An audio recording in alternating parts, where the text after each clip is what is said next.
Hello मेरे दोस्तों, a hearty welcome to all of you in my session at mobile पाठशाला। पहली बार अंग्रेजी बोला है मेरे दोस्तों, तो फटाफट से आप सभी लोग लाइक वाइक कर दो, फटाफट से आप सभी लोग शेयर कर दो, चैनल को सब्सक्राइब कर दो। मेरे दोस्तों, आप सभी से एक बार रिक्वेस्ट है मेरे दोस्तों, आप सभी लोग समझ रहे हो कि CHSL मोस्ट एक्सपेक्टेड सवालों की सीरीज में हम एक से एक सवाल करते हैं, एक नंबर के सवाल करते हैं, समझ रहे हो, एक नंबर के सवाल करते हैं। आंखों में पानी रखो, होठों पे चिंगारी रखो, जिंदा रहना है तो तरकीबें बहुत सारी रखो, राह के पत्थर से बढ़कर कुछ नहीं है मंजिलें, रास्ते आवाज देते हैं, सफर जारी रखो। मेरे दोस्तों, मतलब मैं तो सोच रहा हूँ कि मतलब गले से लगा लो जो भी है यहाँ पे, जिसने भी मतलब ये लाइनें लिखी हैं, समझ रहे हो, मजा आ गया सुन के।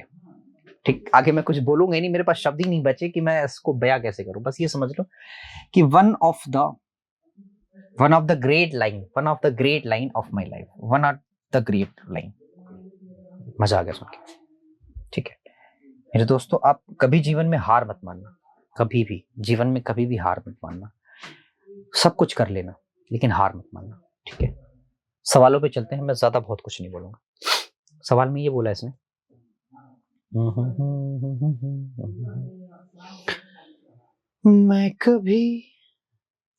मैं एक सवाल में एक्सपेरिमेंट करूं। आप इन सभी डिस्टेंस का एलसीएम ले लो, सभी एलसीएम ले लो, या एक काम करो, हाँ एलसीएम लो, चलो एलसीएम लो। तो एलसीएम लोगे तो मैं ये जानता हूँ, ये 24 12 120 इस सवाल का एलसीएम आ जाएगा 15 आ जाएगा, बिल्कुल आ जाएगा। तो इस 20 को मैंने 120 बनाने के लिए क्या किया सर, 6 का गुणा किया, 15 को 8 का गुणा, 10 को 12 का गुणा और 24 को 5 का गुणा। इन सभी का गुणा करो और भाग दे दो, इन सभी का गुणा करो, जोड़ो। नहीं बट गड़बड़ हो जाएगा ना, ये चाल दिया हुआ है।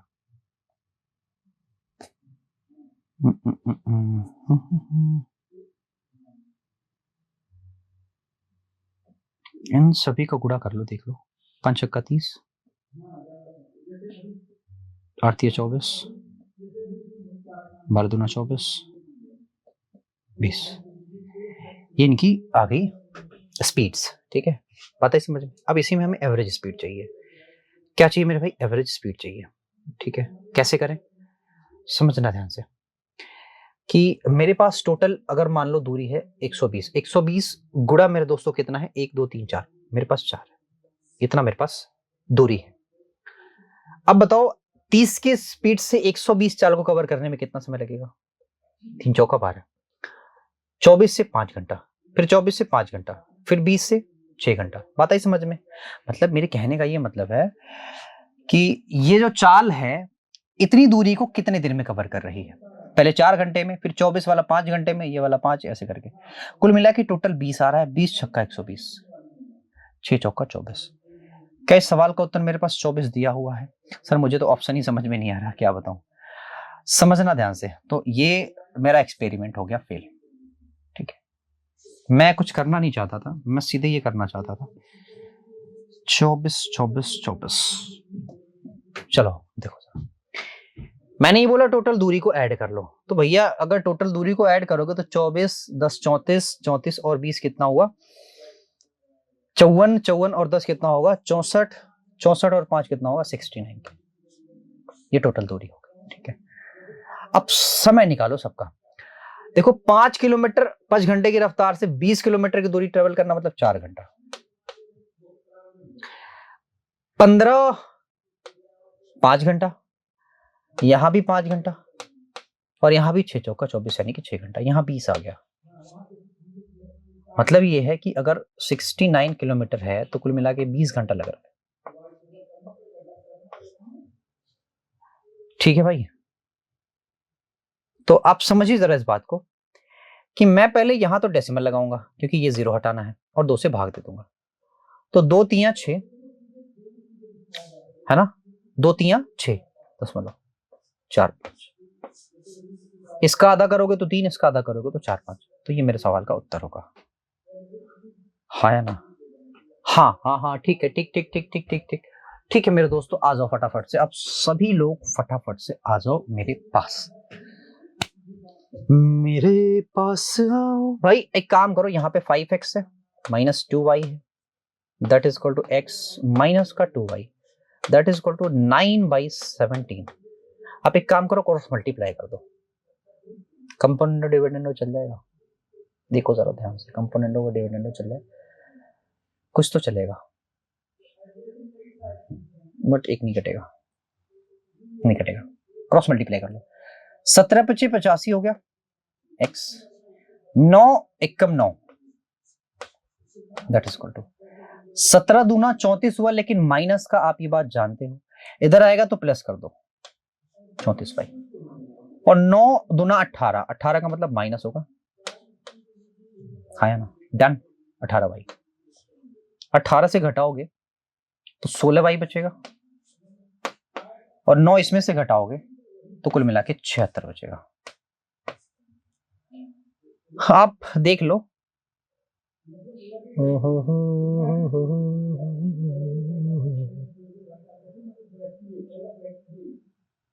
5 जाएगा, 4 जाएगा, 76 बचेगा, 70×85 और 9 हुआ। हमका तो कोनो दिक्कत नहीं लग रहा है बुआ। 4 से काटेंगे अगर, 4 एकम 4, 4 एकम 4, 4 19 चौके 76, 4 भाई। पूछा क्या है इसने भाई, 19 पूछा है। अच्छा ठीक है, कोई बात नहीं है, एक काम करो, x/y कर दो, दैट इज इक्वल टू 4/19। यहाँ पे 9 लगा दो, यहाँ पे 13 लगा दो, तो यहाँ पे भी 9 लगा दो, और यहाँ पे भी 13 लगा दो, तो 9 चौका 36 भाई। सब 36 कहीं और भी है? नहीं है, तो 36 ये वाला मारते हैं सर, 9 3 27। ठीक है, उत्तर हो गया भाई, समझ में आया? समझ में आया ना क्या करना है? 9 का इधर गुणा, 13 का इधर, इधर भी 9 का 13 का इधर। ठीक है, बस समझ में, इसको आप ऐसे कर दो, तो 9 चौका 36, ये हो जाएगा 36 बटा ये 247। तो ये सवाल का उत्तर हो गया, हाँ है ना? ठीक। एक डीलर ने एक वस्तु को 72,000 रुपए के अंकित मूल्य पर 20% छूट और 10% की हानि है, छूट और 10% की हानि, व्यय की अंकित मूल्य पर उसकी छूट देनी चाहिए, जिससे उसे ठीक है 440 रुपए का लाभ हो। बताइए समझ में, अंकित मूल्य पर उसको कितनी छूट देनी चाहिए? तो पहले तो सीपी निकालो। देखो भाई समझो ध्यान से, उसने ये बोला है कि अगर 72,000 रुपया है, इस पे 20% का डिस्काउंट दे दिया गया, तो 80% रिप्रेजेंट करने का। अब ये कह रहा है कि इस पे 10% की हानि है, मतलब ये 90% को रिप्रेजेंट कर रहा है। बात आई समझ में? 90% को रिप्रेजेंट कर रहा है, और हमें अगर सीपी चाहिए तो हमें 100% की वैल्यू चाहिए, सिंपल सी बात है। अरे इसको आप हटा दो ना, S00 को, क्या फायदा इसको?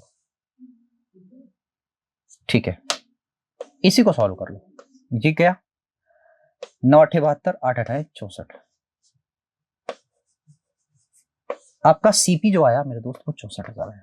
कितना है वो? 64,000। ठीक है, आई बस समझ में।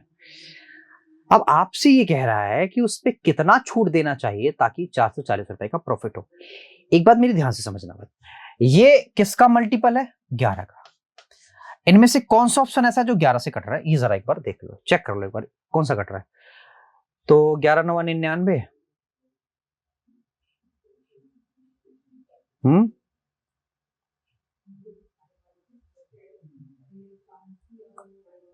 कोई भी नहीं कटेगा ना, कोई भी नहीं कट रहा।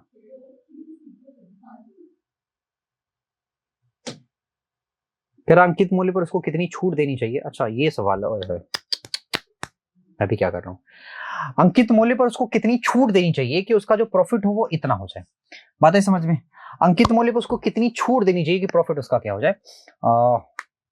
समझिएगा ध्यान से मेरी बात, आपसे ये बोला है कि उसने जो एसपी बताया वो इसको जोड़ के बताया होगा, यानी कि 0 4 4 4 6, ये उसका एसपी हुआ।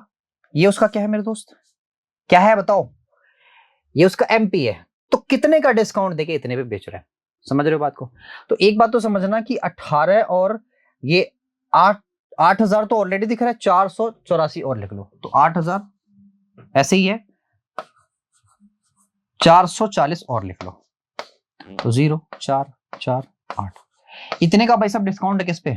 72,000 पे, गुड़ा 100 कर दो। देखो 3 0 से 3 0 कट गए, क्या 9 से कट जाएगा? 8 4 12, 12 4 16। सर नहीं कटेगा 8 से, लेकिन कट जाएगा 8 9 72 के। ठीक है, 8 से भी नहीं कटेगा बबुआ। कितनी बार जाएगा ये? 10 बार तो जाएगा। एक बार तो 100% पक्का है। क्या 11 बार भी जाएगा? देखो जरा, 11 दूना 22 के 2 हुआ, 11 सत्ते 77, 77 और 2 कितना हुआ? 11 बार भी जाएगा। तो ये सवाल का उत्तर होगा सी वाला, 11 बार चला जाएगा आराम से। ठीक है, अगला, एक व्यक्ति की आय जो है वो 9,000 मतलब 95,000 है, उसका व्यय जो है वो 75,000 है। आय में 18% की वृद्धि, व्यय में 12% की वृद्धि, तो कह रहा है कि बचत में कितनी वृद्धि? समझना ध्यान से। सबसे पहले आप काम करो, इनका रेशियो ले लो, रेशियो ले लो। 19 25 95 और 15 25 75, यानी कि इनकम अगर 19 रुपया है, 19 रुपया अगर इनकम है, तो समझना भाई साहब 15 आपने क्या किया है? खर्चा किया। तो बचाया कितना है जरा ये भी बता दो। आप समझ रहे हो सर, आपने कुल मिला के 4 रुपए बचाए हैं। अब अगर इसको हम 1900 कर दें, इसको 1500 कर दें, इसको हम 400 कर दें, तो कोई दिक्कत है? क्योंकि रेशियो में लिखा है, कोई दिक्कत तो है नहीं। कहता है कि आय में 18% की वृद्धि होगी। भाई अगर 18% निकालोगे तो डबल जीरो कट जाएगा, 18 9 162, 2 कैरी होगा 16, 18 एकम 18 और 10 28, 28 और 6 कितना होता है? 34। मेरे दोस्त, आपने 18% की आय में वृद्धि किया, तो आप 342 रुपए और कमा रहे हो 1900 पे। फिर आपसे कह रहा है कि व्यय में भी वृद्धि हुई 12% की, तो 12 और 18 होता है 180। तो भाई साहब 180 रुपया, देखो समझना ध्यान से, जब आप इतना ज्यादा कमाने लगे तो इतना ज्यादा और खर्चा करने लगे। पहले तो जो हो रहा था वो हो ही रहा है, लेकिन जब ज्यादा कमाया तो ज्यादा और खर्चा किया। अब मेरे दोस्त आप ये मुझे बताओ कि आप इसमें से कितना बचा पा रहे हो? पहले 400 तो बचा ही रहे थे, लेकिन बताओ इसमें से कितना बचा पा रहे हो? तो आप ये समझोगे कि भैया 142 तो यहां पे है और 162 हो जाएगा। 162 रुपए में बचा रहा हूं, किससे? 400 में से। तो आपसे वही पूछ रहे हैं कि बचत में कितनी वृद्धि हुई। पहले 400 था, अब 162 ज्यादा बचा रहा है। तो कह रहा है ये बताओ 162 ये 400 का कितना प्रतिशत है? 4 से काटोगे 4 चौका 16, 0 बढ़ाओगे 4 पंजे 20 करो। ये सवाल का आपके उत्तर है। हाँ या ना? इतनी बात आप सभी को समझ में आ रही है? क्योंकि ये प्रैक्टिस सेट है तो टाइम पे लगना है। कह रहा है कि दिव्या एक कार भाई साहब 3,50,000 में खरीदी और 4,35,000 में बेची, उसका प्रॉफिट कितना होगा? तो भाई इजी सी बात है, देख लो प्रॉफिट ही कितना हो रहा है पहले। तो 35,000 यहां पे है और 50,000 यहां पे है, तो कुल मिला के 85,000 हो रहा है प्रॉफिट। और प्रॉफिट होता किस पे? सीपी पे, यानी कि 35 3,50,000 गुणा 100 कर दो। कितने जीरो भाई? 4 जीरो। तो 4 जीरो, 4 जीरो से मैं काट दूंगा, 1 जीरो बचा हुआ है। 17 बचे 85 होगा, 5 7 35 हो गया, यानी कि 170 बटा 7। काटो, 7 एकम 7 दूना 14, 7 दूना 14 बचा यहां पे 3, 7 चौका 28। इजी सी बात है भाई। अगले सवाल पे चलते हैं। एक लंबवृत्तीय बेलन है, इसका व्यास क्या है भाई? ये भाई व्यास अगर ये है तो त्रिज्या क्या होगी? 7 सेंटीमीटर। ऊंचाई कह रहा है 2 है, आपसे कह रहा है इसके वक्र पृष्ठ और संपूर्ण पृष्ठ के क्षेत्रफल का योग ज्ञात कीजिए। अच्छा भैया, तो वक्र पृष्ठ और संपूर्ण पृष्ठ, तो समझना मेरी बात, वक्र पृष्ठ होता है 2 पाई r h प्लस संपूर्ण पृष्ठ जो होता है है 2 पाई r h प्लस r। इन दोनों का सम बताना। आप समझो इसमें से 2 पाई हम कॉमन ले सकते हैं, 2 पाई r हम कॉमन ले सकते हैं। समझना ध्यान से, यहां हो जाएगा 2h प्लस r, है ना? h जुड़ जाएगा क्योंकि यही एक फालतू बचा हुआ है।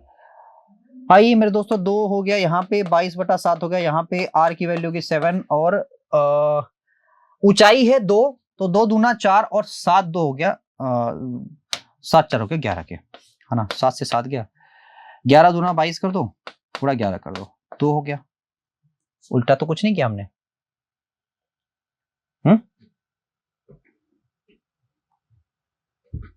देखो भाई, जो आपके ऑप्शन के हिसाब से मैं वही कर, ये 4 होगी 2 क्या भाई? 242 सवाल का उत्तर होगा। मैं इसको गोली मारता हूं, ठीक है? वक्र पृष्ठ संपूर्ण पृष्ठ यही होता है, बाकी कुछ भी नहीं है। और बाकी अगर कुछ दिक्कत होगी तो कमेंट करिएगा। एक शहर में भालुओं की जनसंख्या 3% की दर से बढ़ रही है। शहर में भालुओं की वर्तमान संख्या कितनी? इतनी है। 2 वर्ष पूर्व जनसंख्या कितनी थी? मैंने आपको एक नहीं कम से कम 70 बार बता दिया है कि अगर हमसे पीछे जाने की बात कर रहा है तो पहले तो आप इसकी फ्रैक्शन बनाएंगे, तो आएगा भैया 3/100, यानी पहले संख्या 100 थी, बढ़ के कितनी हो गई? 103।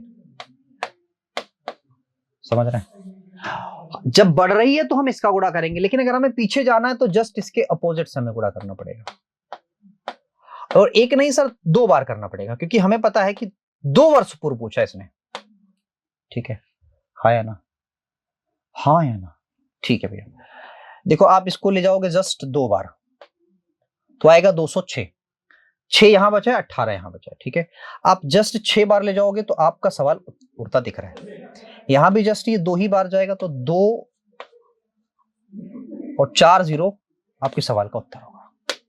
हाँ या ना? क्लियर है कि नहीं? बहुत बढ़िया। एक्स ने 120 रुपए में, सॉरी 180 रुपए में 40 पेंसिलें खरीदी और 180 रुपए में 2 दर्जन पेंसिलें खरीदी है। खरीदी एक पेन। अच्छा ये कह रहा है, ओहो ओहो ओहो ओहो। तो भैया एक्स ने क्या किया, 180 रुपया में पेंसिल खरीदा है। कितना? 40 टो। एक पेंसिल की वैल्यू कितनी हो जाएगी भैया? तो आप समझ रहे हो कि 9/2 का मतलब 4.5। एक पेंसिल का मूल्य कितना होगा? 4.5। कितना होगा भाई? 4.5। हाँ है ना? हाँ। और कह रहा है 180 रुपए में ही उसने 2 दर्जन मेरे भाई पेन खरीदे। 2 दर्जन का मतलब 12 दूना 24। जो आप इसको उड़ाओगे तो यह आएगा दोस्त 7.5। क्या आएगा? 7.5। इनका डिफरेंस क्या मिलेगा दोस्त? 3 रुपए। अरे बोलो हाँ या ना? हाँ ठीक है। ए अपने वेतन का 45% भोजन पर खर्च करता है और अपने वेतन का 5% वृद्धाश्रम में दान कर देता है। वह भोजन तथा वृद्धाश्रम को कुल रुपया इतना रुपया खर्चा करता है। तो ए की आय कितनी है भैया? ये बताना है आपको। आपको ये बात पता होनी चाहिए कि आपने किया क्या है। 45 रुपया, 45% तो भोजन पे खर्चा कर दिया। उसने अपने वेतन का 5%, तो समझना ध्यान से, अपने वेतन का ही 45% वो किस पे खर्चा कर रहा है भाई? भोजन पे। और अपने वेतन का ही 5% किस पे खर्चा कर रहा है? वृद्धाश्रम पे। यानी कि अपने वेतन का कुल मिला के 50% तो उसने खर्चा कर दिया, 28,500। तो आपसे बोला है कि वेतन क्या होगा, तो भैया वेतन तो उसका 100% होगा। और 100% 50 को 100 करने के लिए बहुत आसान है, 2 का गुणा करने के लिए। तो 00 हो जाएगा। 5 दूना 10 के 0, 8 दूना 16, 17 के 7 हो गया। 2 दूना 4 1 5, 57,000 आपके सवाल का सही उत्तर होगा। मजा आया? अगले, एक पेंटिंग को 12 दिन एक पेंटिंग को 12 दिनों में पेंट कर सकता है। बी उसे 8 दिनों में पेंट कर सकता है। सी उसको 10 दिनों में पेंट कर सकता है। दिनों की संख्या ज्ञात कीजिए जिसमें ए पेंटिंग की जा रही है, ए द्वारा पेंटिंग की जा सकती है। बी और सी दोनों साथ मिलकर एक एक दिन छोड़कर साथ देते हैं। पहले ए अकेला पेंट करना प्रारंभ करता है। तो भैया इन सभी का सबसे पहले तो एलसीएम लोगे तो भैया हमें तो एलसीएम आता दिख रहा है 120। ए उसी पेंटिंग को किस क्षमता के साथ पेंट कर रहा है? बी और सी सबकी क्षमताएं निकाल लो। तो 12 दहाई में 120 होता है। बी करता है 8 दिन में, तो 8 से काटोगे 4, कितना आएगा? 8 से काटोगे 4 30 आएगा 15। और सी वाला आएगा 12। बताइए समझ में? कह रहा है ए स्टार्ट करता है, ठीक है, लेकिन अगले दिन कौन करता है? बी और सी साथ में कर देते हैं। पहले ये स्टार्ट करता है, फिर अगले दिन ये दोनों, पहले तीनों करेंगे। पहले 10 के हिसाब से होगा, फिर अगले दिन क्या होगा? तीनों मिल जाएंगे। तो 12 ये 27 10 37 के 37 और 10 कितना हुआ? 47 के। अब समझिए बात को, ये जो 47 है ये 2 दिनों की क्षमता है, ए बी और सी की। ठीक है, आई बस समझ में। हमारे पास काम कितना है? कितना भाई? 120। 2 दिनों की क्षमता के साथ इसको कंप्लीट किया जाएगा। तो पहली बात, ले कितना दिन रहा है?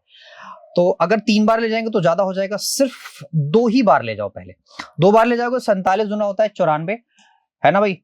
94 में कितना बच गया? ये 26 बच गया, है ना दोस्त? 26 बच गया, बहुत बढ़िया।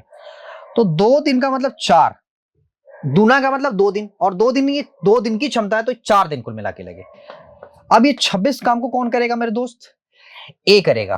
कौन करेगा? ए करेगा। पहले 10 क्षमता से करेगा, कर दो भाई 10 क्षमता से। अगर 10 क्षमता से किया तो आप जानते हो कि 1 दिन और लग गया, 1 दिन और लग गया, 1 दिन और लग गया, 1 दिन और लग गया, और अभी भी मेरे पास 16 काम बचा हुआ। अब इस 16 काम को कौन करेगा भाई? सब 47 क्षमता से काम होगा। तो 4 और 1 5, कुल मिला के 5.4 मार दो, उत्तर हो जाएगा। कहानी बढ़ने की जरूरत ही नहीं है। जितना ज्यादा पढ़ोगे उतना ही ज्यादा कॉम्प्लिकेशन आती जाएंगी। कह रहा है कि 5 महिलाएं काम को 8 दिन में पूरा कर सकती हैं, 8 महिलाएं बच्चे काम को 10 दिन में पूरा कर सकती हैं, 2 महिला और 4 बच्चे काम को कितने दिन में पूरा कर सकते हैं।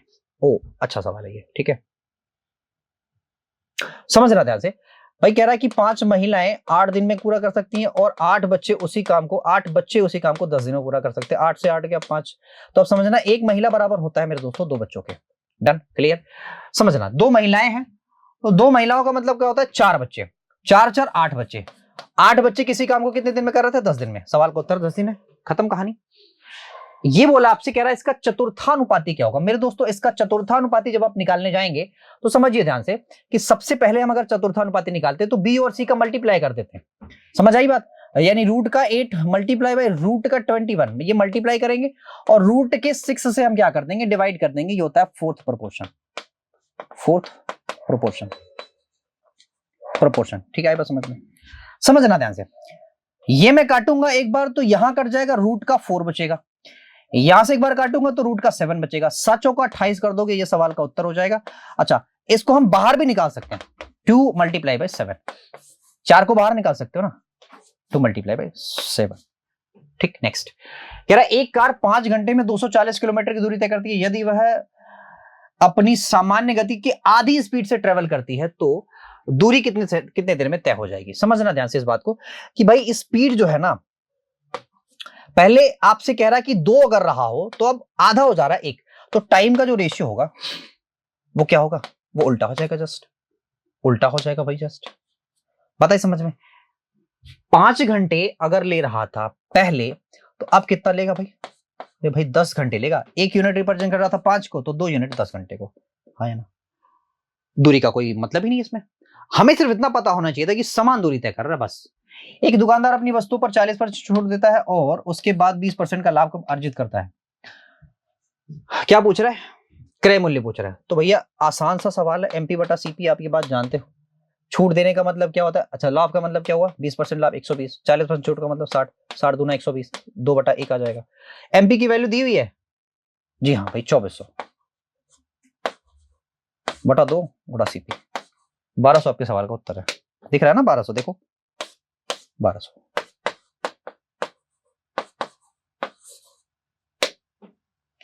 एक व्यक्ति स्कूटर द्वारा 64 किलोमीटर की चाल से एक निश्चित दूरी तय करता है और वह साइकिल चलाकर 16 किलोमीटर पर घंटे की चाल से प्रारंभिक स्थान पर लौट जाता है। पूरी यात्रा के साथ औसत चाल उसका क्या होगा।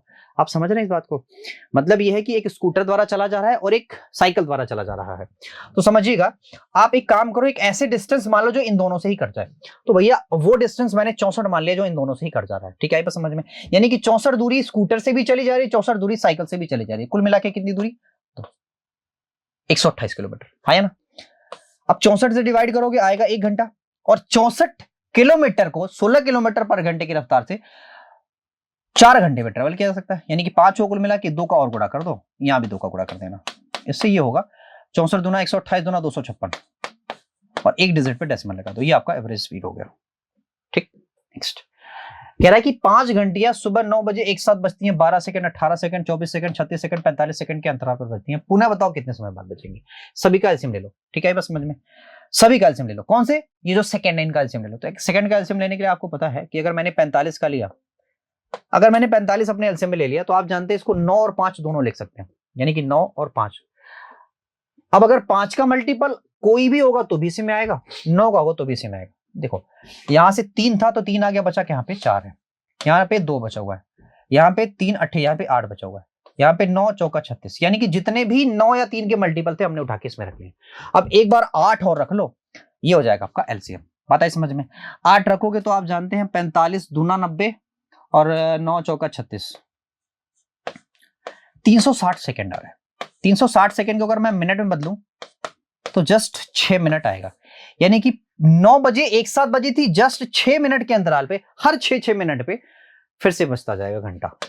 ठीक, नेक्स्ट अगला ये कह रहा है 80,000 रुपए की धनराशि 10% वार्षिक ब्याज की दर से ब्याज के रूप में चक्रवृद्धि होने पर कितने वर्ष में ये इतने रुपए हो जाएंगे। ये अच्छा सवाल है ना, ये बहुत अच्छा सवाल है। कितना हो रहा है भाई, जस्ट कितने गुना हो रहा है ये जरा देख लो पहले।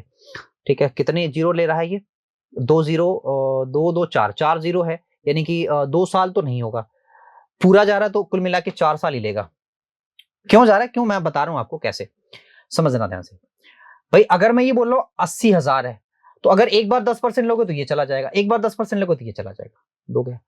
लेकिन आपको ये भी पता होना चाहिए कि अगर मैं लगातार रूप से ब्याज लूंगा, लगातार रूप से, ठीक है, 2 साल लूंगा तो 2 जीरो हो जाएगा, और 4 साल लोगे तो 4 जीरो। समझ रहे हो, यहां पे देखो कोई भी जीरो नहीं बचा है।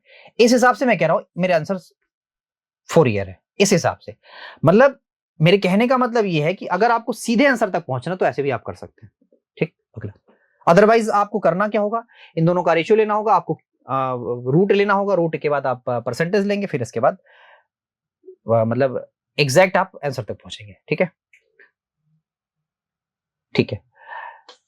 9 सेंटीमीटर त्रिज्या है, 15 सेंटीमीटर ऊंचाई वाले शंख को पिघलाकर भाई साहब इतने ऊंचाई का एक बेलन बनाया जाता है, तो आपसे कह रहा है कि व्यास क्या होगा। ठीक है, तो ये सवाल है, एक सवाल देख लो, ये सवाल है, एक सवाल ये 3 सवाल आसान आसान है, सारे के सारे सवाल 1 2 3। ठीक है, ये सारे के सारे सवाल आपके क्या है, होमवर्क। ठीक है, तो आप इसको होमवर्क मतलब घर से करके लाइएगा, कमेंट बॉक्स में आंसर दीजिएगा। आज इतना ही, thank you very much, bye bye, take care.